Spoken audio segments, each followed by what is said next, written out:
তো একবার একটা ছোট্ট বাচ্চা ছেলে, মানে তো পূর্বজন্মের সংস্কার, সে কি করে মন্দিরে গিয়ে বসে থাকে, ঠাকুরের নাম করে, ঠাকুরের নাম করে, ভগবানের নাম করা করে বিদ্রোহ করে। তো বাচ্চারা হরিনাম করতে করতে, ভগবানের সাধু সঙ্গ করতে করতে ভগবানের প্রতি এতটা নেশা হয়েছে, এতটা নেশা হয়েছে, সে মনে মনে ভাবে যে মন্দিরে কত ভক্তরা হরিনাম করে, কিন্তু আমাদের ঘরে তো আমার বাবাকে হরিনাম করতে দেখি না, আমার মাকে তো হরিনাম করতে দেখি না। এবার বাচ্চারা বুঝতে পারলো যে ওরা হরিনাম করে না, হরির কথা শুনতে চায় না, বিভিন্ন দিকে ছুটে বেড়ায়। বাচ্চাটা মনে হলো কি করে আমার বাবা মাকে হরিনাম করানো যায়, আমার বাবা মা তো হরিনাম করে না। একদিন কি করলো, ওই যে সাধু সঙ্গে থেকে থেকে বুদ্ধি হয়, আমরা জড়জাগতিক সঙ্গে থেকে কি জড়জাগতিক বুদ্ধি হয়, সাধু সঙ্গে থেকে থেকে ভগবানকে আমরা অনুভব করতে পারি, সাধুর মর্মার্থ কথা অনুভব করে আমাদের বুদ্ধি করে। তো বাচ্চাটা একদিন কি করলো, ছোট্ট শিশু বাচ্চাটা একদিন কি করলো, ওই তার বাবাকে নিয়ে যাচ্ছে, মনে মনে ভাবছে বাবাকে একটু শিক্ষা দিতে হবে। এখন আমি সন্তান যদি ডাইরেক্ট বাবাকে বলি, সরাসরি বলি, তো বাবা তো কথাটা নিতে পারবে না। তাই ওই শিশুটা কি করলো, বাবাকে নিয়ে যেতে লাগলো। কোথায় যেতে লাগলো না, যেদিকে একটা শবদেহ, একটা মৃতদেহ মাথায় তুলে নিয়ে যাচ্ছে, আর কি বলছে, হরি বল হরি বল, বলো হরি হরি বল, বলো হরি হরি বল।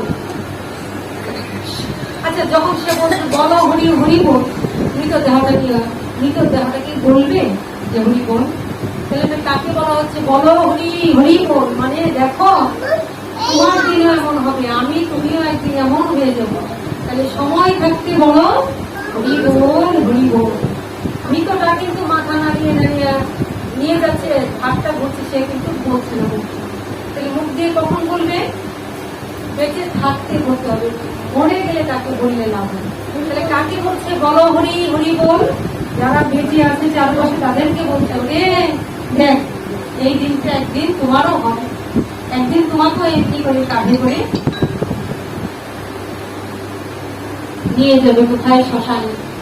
কি হয়ে যাবে দেহটা, শুধু ধুলি শুধু ছাই, মূল্য যার কিছু নাই, শুধু ধুলি শুধু ছাই, মূল্য যার কিছু নাই, শুধু ধুলি শুধু ছাই, মূল্য যার কিছু নাই, মূল্য তারে করো মূল্যটা কখন হবে, মরে গেলে তাকে কেউ বলবে, সারা জীবন নাম করেনি, হরিনাম করেনি। আর একজন ভক্ত যদি দেহ ত্যাগ করে কি করবে, সে চলে গেল মানে আমাদের ভক্ত অঙ্গনটা ভেঙে দিয়ে গেল, ভক্তরা চলে গেল মানে আমাদের ভক্তদের একটা বিশাল ক্ষতি হয়ে গেল। ভক্তকে সুন্দর করে সাজাবে, মারা গেল ভক্তটাকে স্পর্শ করার জন্য সবাই যাবে দৌড়ে, একটু দেখে আসে, চলে গেল। তাহলে মূল্যটা আমাদের বেঁচে থাকতেই ওই দেহের মূল্যটা নির্ধারণ করতে হবে, কি করে, সাধু সঙ্গে হরিনাম করে, কৃষ্ণ নাম করে। তো যদি বেঁচে থাকতে না করা হয়, মরে গেলে করলে লাভ হয়। আমরা জানি যে কেউ মারা গেলে দৌড়ে নিয়ে তার বুকের উপরে গীতা দেয়, মরে গেলে এই গীতা দেওয়ারও কোনো অর্থ নাই। এটা আমরা শুনে আসছি যে দাও দাও গীতাটা দাও, কিন্তু যে মরে গেল শুনতে খারাপ লাগবে, কিন্তু অপ্রিয় সত্য কথা বলছে, তার বুকের উপর গীতাটা দিলেও যা 40 মনের পাথর দিল, যে চলে গেল তার বুকের উপর একটা গীতা দিল, যা 40 মনের একটা পাথর দিল। কারণ যা করার সে করে চলে গেছে, ওইটুক আর তার কিছু হবে, যারা করছে তাদের ভালো চলে গেছে দেখানোর জন্য। বেঁচে থাকতে গীতা পড়লো না, বেঁচে থাকতে গীতাকে প্রণাম করলো না, স্পষ্ট করলো না, ওর বুকে গীতা দিয়ে কিছু হবে, তাই যা করতে বেঁচে থাকে। তো বাচ্চারা মনে মনে চিন্তা করলো, হ্যাঁ আমার বাবা যে করছে না, তাহলে কি করি। তো পাঠের মধ্যে শুনেছে, বলছে কি যে মরে গেলে আর সে কোনোদিন কৃষ্ণ বলতে পারবে না, হরি বলতে পারবে না। তাহলে হরিটা বলতে হবে কবে, বেঁচে থাকতে হরি বলতে হবে। আর হরি গায়ে বলতে পারে না, যে মরে যায় সে আর বলতে পারে না। আর কোনদিন সে মনুষ্য দেহ পাবে কি পাবে না তা সে জানে না। আর সে হরি বলতে পারবে কি পারবে না তাও বলার কোনো অবকাশ নেই। তাহলে কারা হরি বলে না? যারা মরে যায়। বাচ্চাটা মনে রেখে বাবাকে নিয়ে যে বাবা চলে একদম বাচ্চারা যেতে যেতে কি করো, যেদিকে মৃত দেহ নিয়ে হরি বল বলো হরি হরি বল বলো হরি হরি বল করে যাচ্ছে, হরি যাচ্ছে। কি বলছে? আচ্ছা বাবা এটা কি নিয়ে যাচ্ছে মাথার উপরে? কি বলছে? একটা মৃত দেহ। বলছে বাবা এরকম বলছে কেন? বলে কেউ মারা গেলে ওরকম বলতে পারে, বলো হরি হরি বল বলো হরি হরি বল, এটাই বলছে। বলে আচ্ছা বাবা, কিন্তু যে ওরা যে বলছে বলো হরি হরি বল, কিন্তু ও তো বলছে না বলো হরি হরি বল। বাবা বলছে আরে বোকা, সে তো মারা গেছে, তো মারা গেছে সে কি করে বলবে? মারা গেলে তো হরি বলতে পারে না, তাই ওরা বলছে বলো হরি হরি বল, কিন্তু যে মারা গেছে সে তো আর বলতে পারবে না। ও তাহলে যারা বেঁচে আছে তারা বলছে বলো হরি হরি বল, কিন্তু যে মরে গেছে সে বলতে পারে না। তাহলে মরে গেলে কেউ বলতে পারে না। বলে বাবা তাহলে তুমিও মরে গেছো, তাহলে তো তুমি মা তোমরাও মরে গেছো, তাহলে তোমাদের এরকম করে মাথায় করে নিয়ে যাচ্ছে ঠিকই, একটু পাগল। আসলেই তো পাগল, আসল পাগল। বলছে তাহলে তোমরাও মরে গেছো, তোমাদের এরকম করে মাথায় নিয়ে যাচ্ছে না কেন? তো ঠিকই কথা বলছি। বলে না তুমি বললে মরে গেলে তো হরি নাম করে না, তাহলে তোমাদের মুখে তো কোনোদিন শুনি না হরি নাম করতে, কৃষ্ণ নাম করতে। মৃত রাস্তা তো হরি বল বলছে না, কিন্তু তোমরা তো বলছো বেঁচে আছো, কিন্তু তোমাদের মুখে তো আমি কোনোদিন হরি বল শুনি না। তাহলে তোমরাও মরে গেছো, তোমাদের কেন এমনি করে মাথায় করে শ্মশানে নিয়ে যাচ্ছে না?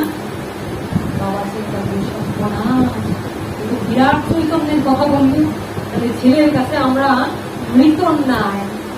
সেদিন থেকে বুঝতে পারলো এই ছেলে আমার কাছে কি গুরু সমান। ও আজকে আমাদের চেতনা দিচ্ছে।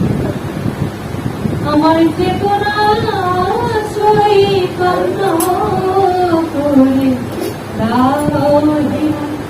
চৈতন্যময়, চৈতন্যময়ী আমি বলছি চৈতন্যময়। আমার চেতনা চৈতন্য করে চৈতন্যময়, আমার চেতনা চৈতন্য করে চৈতন্যময়। তোমার ভাবসাগরে ভেসে আমি, ভাবসাগরে ভেসে আমি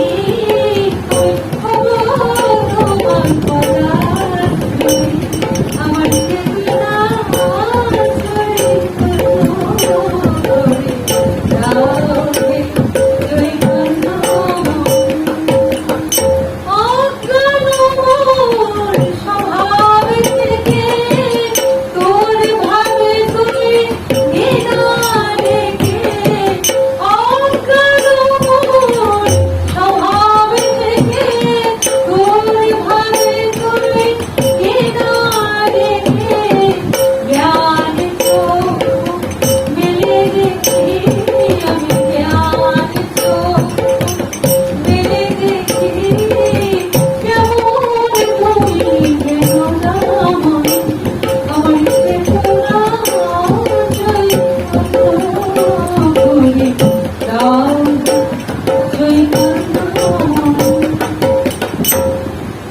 চৈতন্য হয়ে গেল। ছোট্ট শিশু বাবা মা সন্তানকে জ্ঞান দান করে, চৈতন্য দান করে, আজকে তার সন্তানটা তাকে চৈতন্য দিচ্ছে। তোমাদের নিয়ে যাচ্ছে না কেন এখনো? তোমরা তো কৃষ্ণ নাম করো না। বাবার চৈতন্য হয়ে গেল। হ্যাঁ হ্যাঁ, তাহলে ছেলেটার কাছে আমরা মৃত সমান। সেদিন থেকে বললো ওরে বাবা রে, আজকে তুই আমাকে যে চৈতন্য দিয়ে আজ থেকে হরিনাম করবো, কৃষ্ণ নাম করবো। কেননা কৃষ্ণ নাম ছাড়া, হরিনাম ছাড়া এই জীবন বৃথা।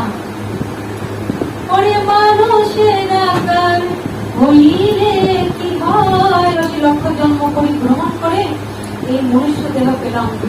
মনুষ্যদের অভিরাম, দুর্লভ। কখন মনুষ্যদের হবে দুর্লভ? আমি যদি সাধু সঙ্গ না করলাম, হরিনাম না করলাম, এটা দুর্লভ।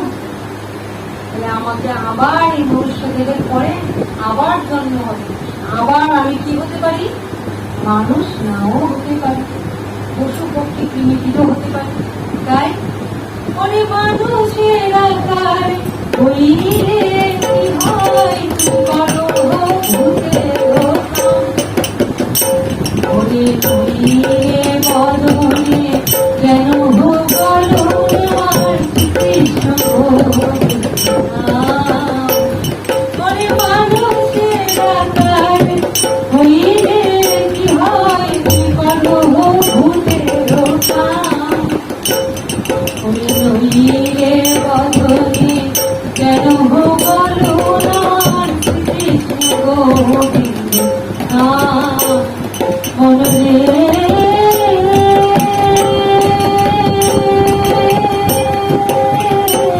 বলো কিরাগে আইবি হবে এমন জীবনে আমার হরিনা ভরিলে সে তুই মানুষ হবে।